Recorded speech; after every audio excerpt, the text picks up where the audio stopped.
Hello, I'm Kent, and today we're going to talk about making a jam chuck.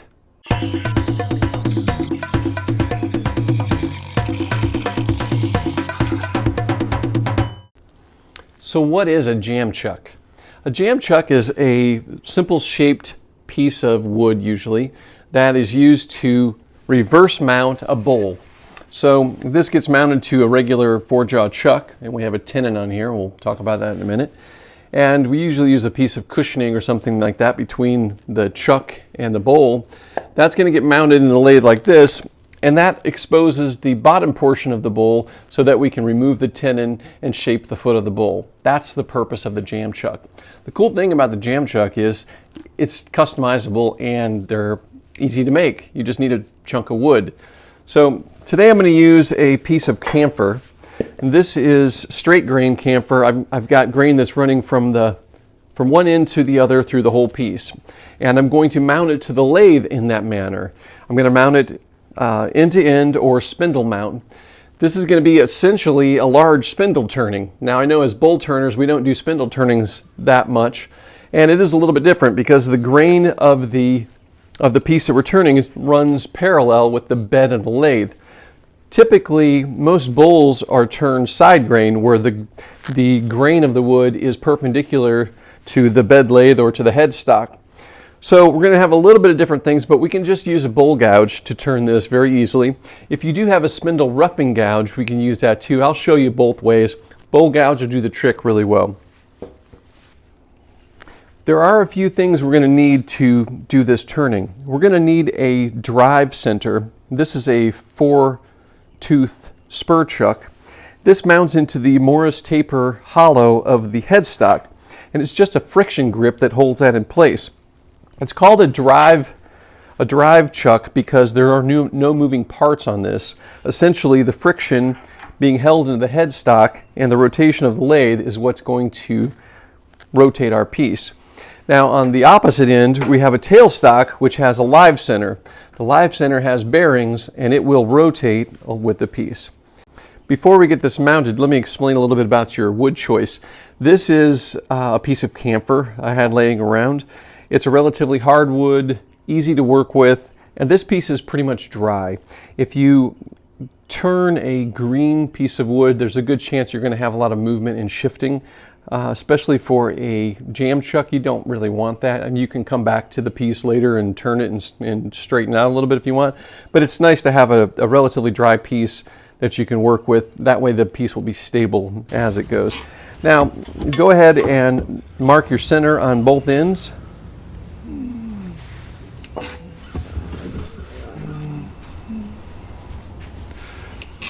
And then use those center points to mount the piece into the drive chuck, and then bring the tailstock up. We're not going to bring the tailstock up all the way to the piece before we lock it. We're going to lock it just a little bit short of that. Let me move the banjo out of the way. Bring it up almost to the piece. Go ahead and lock the tailstock. Now use the handle to bring that tailstock into place.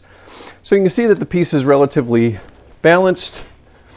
I'm going to bring the tool rest right up to center, make sure that the piece isn't touching at all.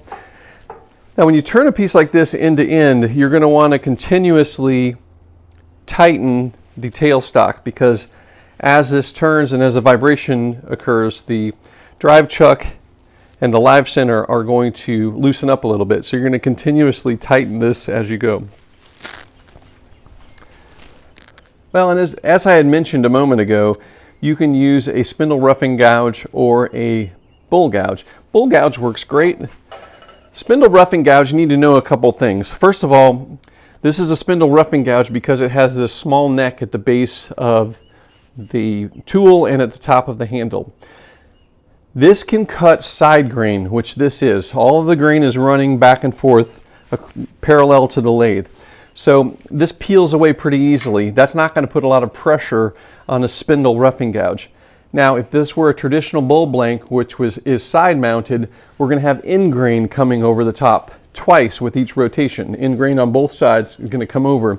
That's a lot of force. This tool, if under the right amount of pressure, it can't handle that. It can't handle the end grain and the the force coming with that bowl. So these break off, and this is really dangerous. You don't ever want to use this for a traditional bowl turning. This is a spindle turning, and like I said, we're basically just peeling away side grain. So we're not dealing with the end grain coming at us at a perpendicular fashion. So this can be used, and the bowl gouge can be used. The bowl gouge, same concept. The technique is basically just moving across as a push cut and peeling away the material. So I'm going to go ahead and get started with that, and I will switch tools so you can see both tools as I'm going.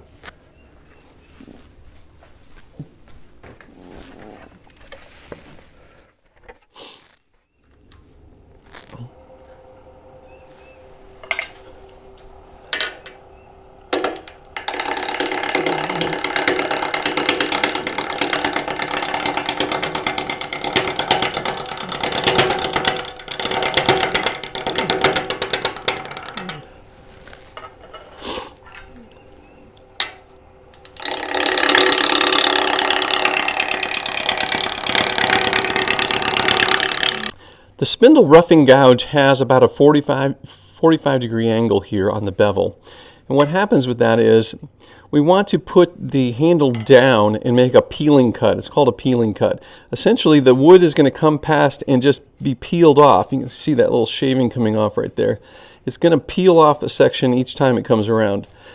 And that's going to give us a good, smooth, efficient cut. Now, I'm also going to take the gouge and rotate it at about a 45 degree angle and make a push cut. So it's almost like whittling. If you think about whittling, it's very similar to that. What we don't want to do with this tool is we don't want to ram it in at a 90 degree angle and make a scraping cut with it. And scraping cut is not how this tool works. It works by making a peeling cut. Let me show you what that looks like. I'm going to anchor the tool to the bevel, bring the handle up to my side, and I'm going to just slowly introduce the piece till I start getting a peeling cut. You can hear it's almost like shaving. It's shaving off a small layer of material as it moves across. It's not a violent cut. It's not a violent scrape, rather. Okay, now that we have the cylinder rounded, we're not going to be using the spindle roughing gouge anymore. I'm going to put that away. What we're going to do now is we need to move the tool rest down to the end of the piece. So we're going to bring the tool rest around and keep it so that the tool is on center. I'm using a 1/2 inch bowl gouge here, and I'm essentially going to make a cut, a push cut from the outside in to square up this flat surface here. Let's make sure our tailstock's tight, and we always want to make sure that the tailstock is tight. Okay, so I'm just going to start a cut, and I'm going to bring the tool in at 90 degrees and let it start a small little ledge here. And I'm going to go across. Now we're cutting across end grain all the way to the center here. We want to try to make this nice and flush, because this is where we're going to start our tenon.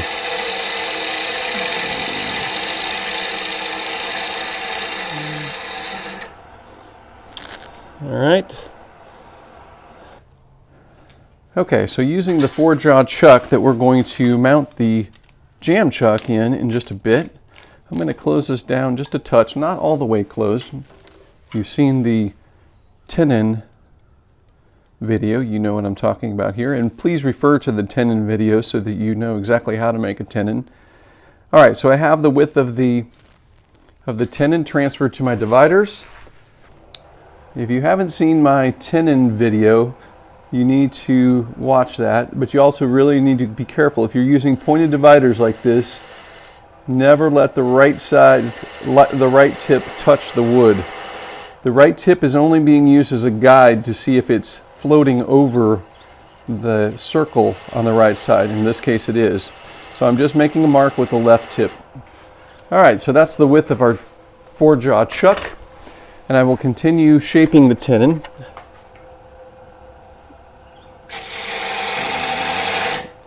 Get our speed back up there.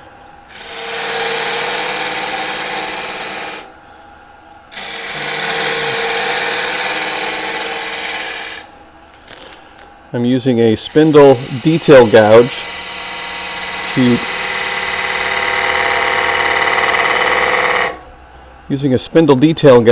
undercut the dovetail for this piece. All right.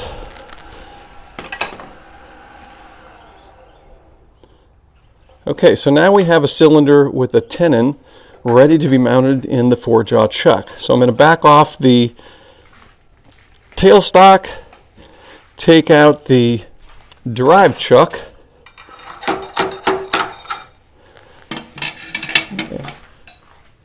and then I'm going to bring the 4-jaw chuck back into play here.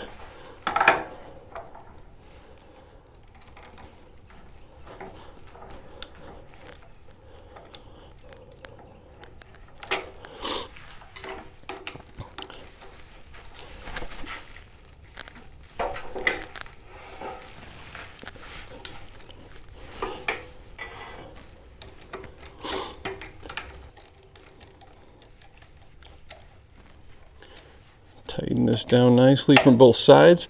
We really want to make sure that tenon is seated and the cylinder is seated right up against the top of the 4-jaw chuck at all times. All tenons, you want them to be that way. All right, so now we've got our cylinder shaped. Now all we have to do is shape the front of this so it conforms to the inner contour of a bowl, and that's it. And we're going to do that with the bowl gouge next. Because this is in grain, all of the grain is running this way everywhere. It's running from the headstock to the tailstock.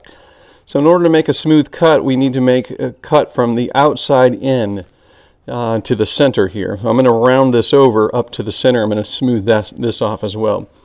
So this is the opposite of when we're turning a bull blank. A bull blank, the outside of it, we would go from the center out. But because we have in grain running this way, we want to make sure they're supported. So if you think of it this way, when we go down through the in grain, there needs to be longer in grain underneath the grain we're cutting, so that when it cuts smoothly.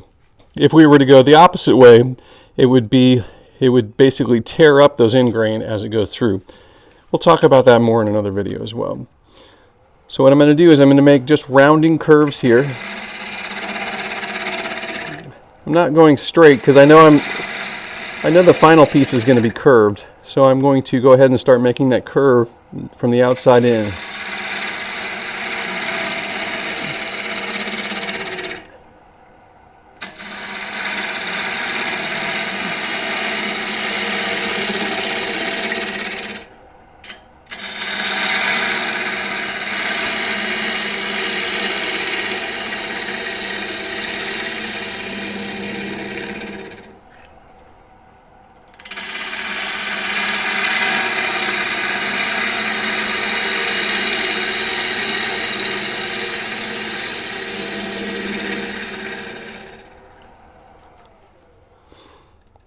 And there we go.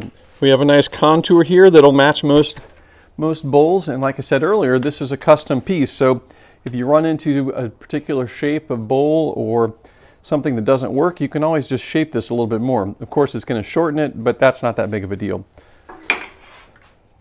So the way the jam chuck will work is I use a piece of padding. This just happens to be some thick packing foam.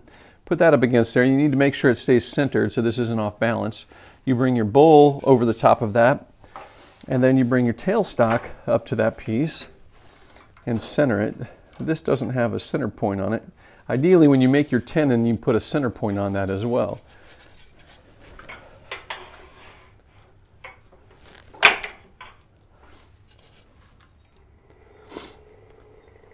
That is a jam chuck. The sole purpose is to jam a turning piece between 2 points and hold on to it and keep it in place, just like this is doing right now. We'll be able to remove this tenon and shape the base of this bowl however we like at this point. So that's how you make a jam chuck. A jam chuck is very simple and cost effective. You don't really need anything. You just need a scrap piece of wood and the skills to know how to turn it, to put a tenon on it, shape it, and as soon as you've done that, you have a device of which you can basically friction mount a reverse bowl to and be able to have full access, except for the little part where the live center of the tailstock touches, pretty much full access to the base of the bowl to be able to take a tenon off and shape the foot. I've even seen jam chucks that have been made larger that have just a small groove that's made precisely for an individual bowl so that the rim will actually friction fit onto the jam chuck. And if you do that and you do it well enough and it holds well enough, you can actually remove the tailstock completely and work that foot area without anything being in the way. If you do that, I would recommend taking, and just as precaution, running a piece of wide tape around that joint where the rim comes in and connects with the jam chuck. Jam chucks can be made one of a kind for each project, or you can do kind of a universal one like this where it can be used over and over again for different sized bowls. Now obviously if I have a really small bowl it might not work for this one, but that's where you make a different jam chuck. And I've got a whole collection of them that I use. And again, you can reshape it too. If some reason it's not fitting the contour of the bottom of the bowl, just simply curve it to match a little bit better. One thing you really want to be careful with is when you put that padding in there, and you always do want to use the padding because the jam chuck could scuff up the interior of the bowl. Make sure that padding is centered and balanced. If it shifts and gets like knocked down or falls down in one section before you tighten this up, it could cause the entire bowl to rotate unbalanced, and we don't want that. So make sure your cushioning material is balanced, and also make sure that whatever you have for cushion doesn't hang out so that it runs a risk of getting tied up or caught into something, obviously. There you have it. The jam chuck is an amazing, very versatile tool that's virtually free. Every wood bowl turner needs to be able to access the base of the bowl and turn off a tenon and shape the foot of the bowl. If you like this video, do me a favor, click the like button and leave me a comment below. I'm really curious, do you currently use jam chucks? And if you don't, now that you've seen how easy this is to make, are you considering creating your own jam chuck or jam chucks and using them in the future? Let me know, leave me a comment below. And do me a favor also, if you haven't already, click the subscribe button. And if you click the bell next to the subscribe button, you're gonna get notifications when my videos come out. And I'm going to be putting out lots more videos with some great wood bowl turning information for you. If you haven't already had a chance to check out my website, perhaps you've just seen me here first on YouTube, and you like wood bowls, or you like turning, or you're thinking about turning wood bowls, I've got a treat for you. Go check out my website. It's turnawoodbowl.com. I've spent the last couple years working on putting tons and tons of information just for you to learn all the details of wood bowl turning. So go check it out, turnawoodbowl.com.